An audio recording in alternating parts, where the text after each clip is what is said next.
ஒரு 10,000 பேர் கேட்டேன், 10,000 பேர் இருக்காங்க, லட்சக்கணக்கில் தொழிலாளர்கள் இருக்காங்க அப்படின்னாங்க. நீங்க 10,000 பேர் ஆளுக்கு ஒரு 10,000 ரூபாய் போட்டு ஒரு அமைப்புல, இந்த அமைப்புல போட்டீங்கன்னா 10 கோடி ரூபாய் வரும். அதை விட உங்களுக்கு யார் உதவி செய்யணும்? நீங்க எல்லாரும் உதவி செஞ்சுட்டு போகலாம். என்னைக்குமே நம்ம முதலமைச்சர் சொன்ன மாதிரி தான், நமக்கு நாமே திட்டம் இருக்கு பாருங்க, அதுதான் என்னைக்குமே சிறந்த திட்டம். நம்ம கிட்டே அத்தனை சோர்ஸ் இருக்கு. நம்ம எதுக்கு அரசாங்கத்துக்கிட்ட நீங்க மற்ற கேள்வியெல்லாம் நான் பதில் சொல்றதுக்கு உண்டான யோகிதையோ அருகதையோ எனக்கு கிடையாது. நான் கான்ட்ராக்டர் கிடையாது, அதை பத்தி எனக்கு தெரியாது.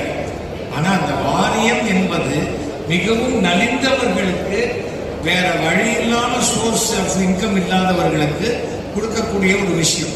ஆனா இதே 10 கோடி ரூபாயை நீங்க அதை ஒரு பிக்சட் டெபாசிட்ல போட்டு, இதே இந்த பாக்கி விஷயங்கள் இருக்கிற மருத்துவ காப்பீடுலாம் இப்போ நிறைய வந்துருச்சு, ஆக்சிடென்ட் இது எல்லாம் வந்துருச்சு. அதெல்லாம் நீங்க பண்ணிட்டீங்கன்னா நீங்களே ஒரு அசைக்க முடியாத ஒரு சக்தியாக உருவாகி விடுவீர்கள் என்பது என்னுடைய கருத்து. அதை நீங்க யோசிச்சீங்கன்னா கண்டிப்பா நீங்க செய்வீங்க, செய்ய முடியும். ஏன்னா இன்னைக்கு இத்தனை பேரை கூட்டிட்டீங்கன்னு சொன்னா ஏன் நாளைக்கு அது பண்ண முடியாது? கண்டிப்பாக பண்ண முடியும். நமக்கு ஊர்ல என்னன்னா எல்லாமே பேரம் பேசி பழகி போயிடும். ஒரு பையன் ஒரு கடையில போய் கூலிங் கிளாஸ் வாங்க போறான். அவங்க அப்பா சொல்றாரு, டக்குன்னு கேட்ட விலையெல்லாம் கொடுத்துறாத, பேரம் பேசி வாங்கணும் அப்படிங்கிறார்.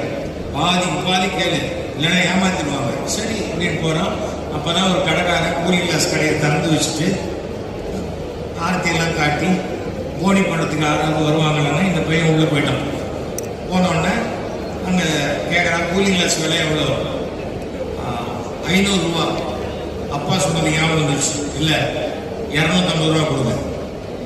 ரொம்ப குறைச்சலா கேட்கிற தம்பி, ஒரு 300 ரூபாயாவது கொடு அப்படின்னா 150 ரூபாய்க்கு கொடுங்க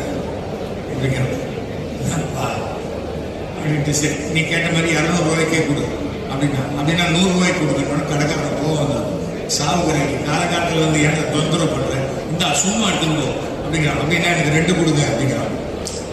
அப்படின்னா இந்த வேலை முடியவே முடியாது. எங்கேயாவது ஒரு இடத்துல நியாயமான லாபத்தில் நாம வேலை செய்ய வேண்டும். எந்த தொழில் செய்தாலும் அதில் நேர்மை இருக்க வேண்டும். நான் மயிலாப்பூர்ல எம்எல்ஏவா இருந்தேன் 5 வருஷம். 3 வருஷம் ஒரு கட்சியில வச்சுக்கிட்டாங்க, அந்த கட்சியிலேருந்து வெளில அனுப்பிச்சிட்டாங்க. ரொம்ப நேர்மையா இருந்தேன்.